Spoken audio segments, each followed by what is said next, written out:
Hey guys, my name is Vivian and welcome to my channel.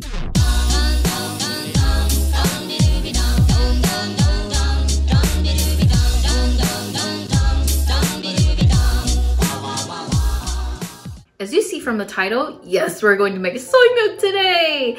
And some of you might be asking, why do I not just get them from the supermarket? And my reason is because it tastes better. It's, simple reason, nothing to argue. But also, trust me, it's very easy to make. It's only 5 steps. So in today's video, I'm going to walk you through the 5 steps of making the ultimate Taiwanese soy milk. Let's get started! You need 35 grams of sugar, 190 grams of soybeans, 10 grams of salt, and 1.5 liters of water. Regarding the salt, it doesn't have to be exactly 10 grams because it doesn't affect the taste of the soy milk. It's only for cleaning the soybeans, so it's totally up to you how much you're gonna use. Most importantly, wash your hands first before you start with anything. So let's start by washing the beans. I would do it in total 4 times. I will rinse it once first, and then later I will put salt in and rub it thoroughly until it's clean. Later on, I will wash it 3 times again because look at this, the water is very dirty. They're all the dust from the soybeans, so make sure you clean them well enough. After we're done washing the beans, we'll be soaking the beans with about 500 milliliters of water. I like to put my beans overnight in the fridge, and that would take about 8 hours. But just a reminder, if you're doing room temperature, that will be about 5 to 8 hours until the beans are well soaked. And something very important is that if you see bubbles on the top of the water, do not use it because its fermentation period probably has started and you probably over soaked it. And while you're waiting, you can, always watch my YouTube videos. It's, always a good option. And this is how the beans look like after 8 hours. They should be very roundish and very chubby. Remove the water that you soaked the bean with and then rinse it once again. Later, you're going to pick the bad beans or, those that didn't get soaked, take them out because they might affect the taste of the soy milk. Now it's time for blending. So I will be blending all the beans and 1.5 liters of water. I have a bigger blender, so blending everything at once isn't a problem for me, but I can imagine some of you have a smaller blender. Then you can divide the beans into 2 and add 750 milliliters of water each time, and then mix them all together in the end. I usually blend it for about 2 minutes, but as long as you can blend it nice and smoothly, then I think that will be fine. Now take out a big pot because we're going to cook the soy milk. It's better if it's non-stick, otherwise any pot is okay. And then turn it into medium-high heat until it boils.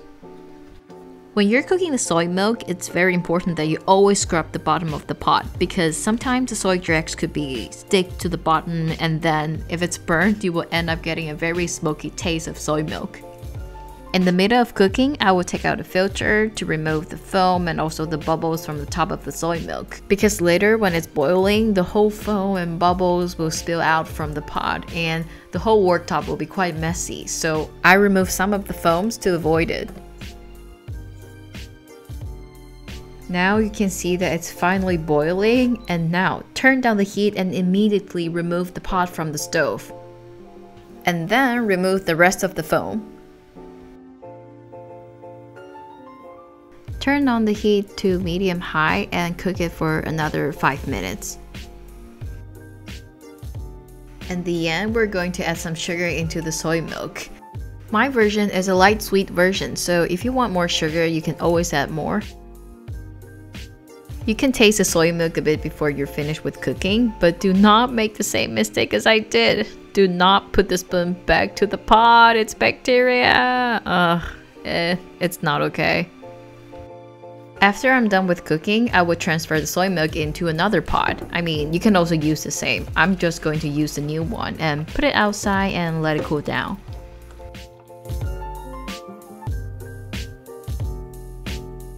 So now the soy milk is cooled down. We're going to touch the soy milk, so wash your hand first. Take out your nut bag, pillowcase, or kitchen towel, all work. Now we're going to drain the soy milk.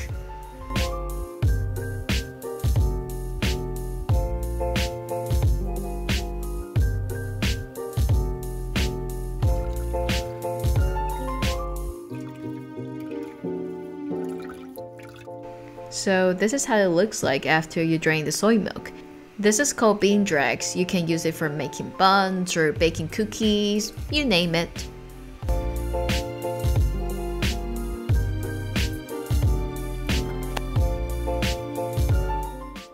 Now you're done with making the soy milk. Now let's talk about how to store your soy milk.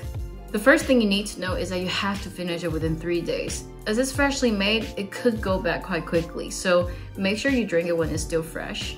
Second, if possible, put it in the food area instead of the drink area, because every time when you open the fridge, there will be an increase of temperature in the fridge, and that might trigger the bacteria to grow, and you wouldn't want that to your soy milk. But if you don't have any space, it's totally fine.